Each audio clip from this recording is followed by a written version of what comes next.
Want to speak real English from your first lesson? Sign up for your free lifetime account at EnglishClass101.com.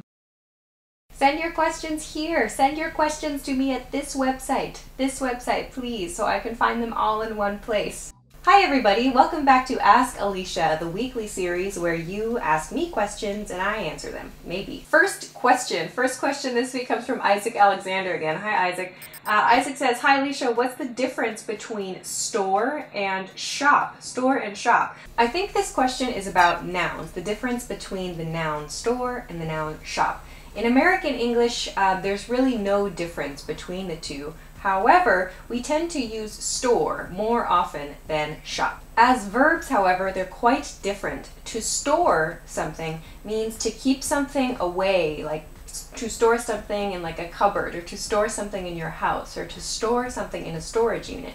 You're keeping that usually for a long time, like storing something for winter, or you're storing something for the next season or the next year. She stores emergency food in a cabinet.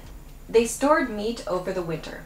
To shop, however, as a verb, means to go out and look for something to buy. I need to shop for a new car. He wants to shop for a watch. Also, one interesting point, when we talk about going to the supermarket, actually, we usually say, I'm going to the store, and we always use the article the. We always say, I'm going to the store, or I think I'm gonna go to the store. I'm going to the store, do you need anything?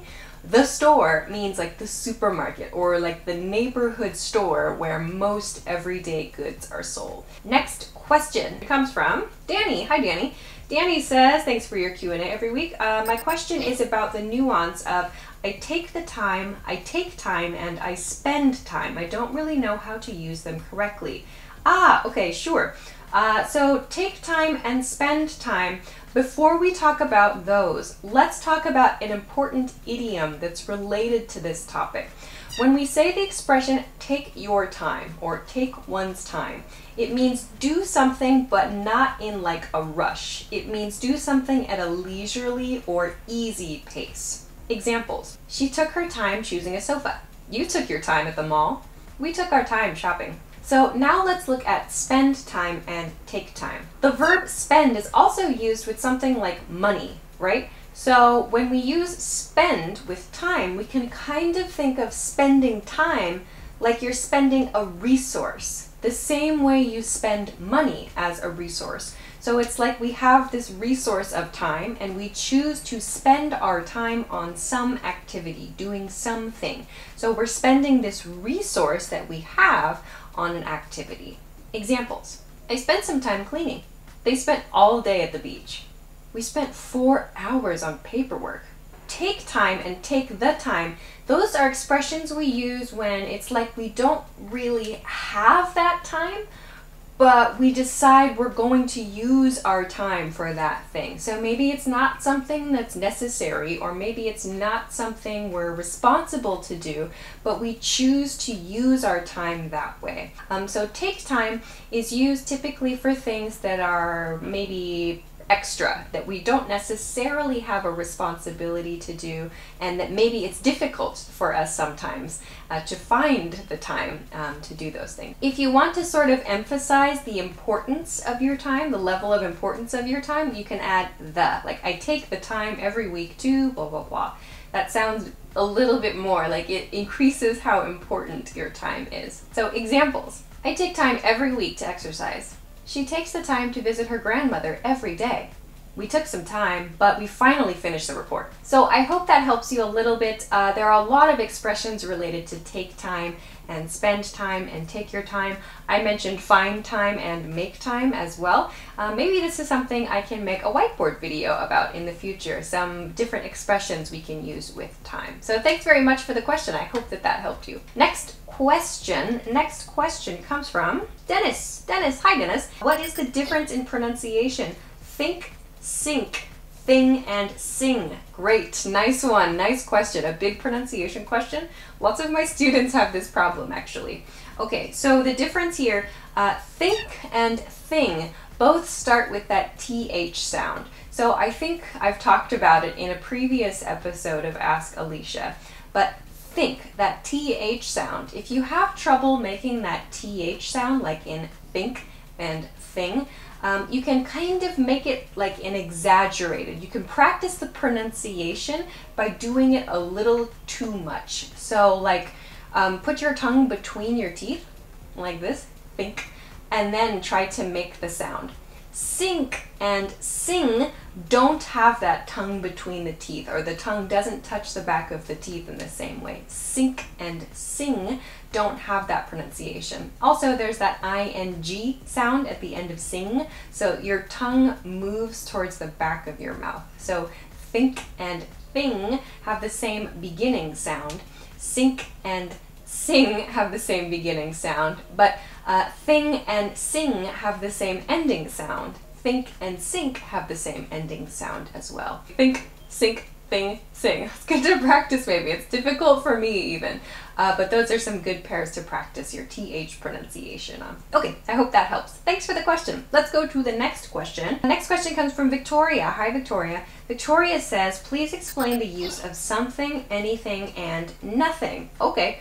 To begin with, maybe think of the rules for some and any. Actually, there's a video on the YouTube channel about using some and any. If you have seen the video, that might be helpful for you, but we can use some of the same rules with something and anything. So remember, something is used when we want to make a statement, a positive statement, and we can also use it when we make questions. I need to get something for lunch. Do you want something to drink? We should buy her something for her birthday.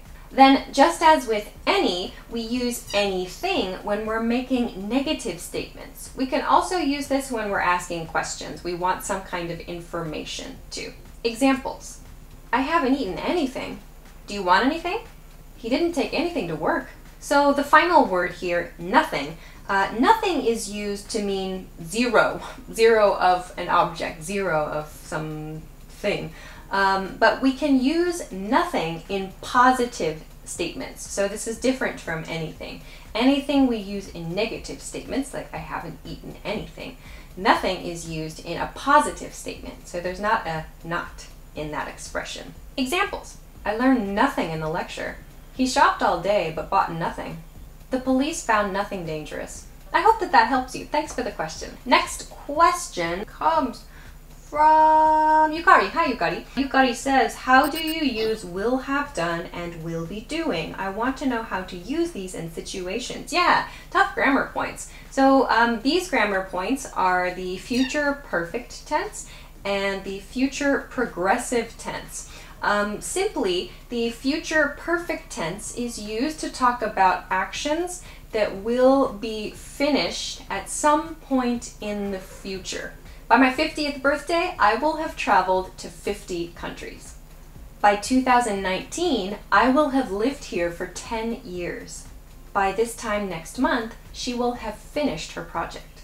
The progressive form, the future progressive form, is used to talk about actions that will be continuing at a point in the future. Next year, I'll be working in a different city.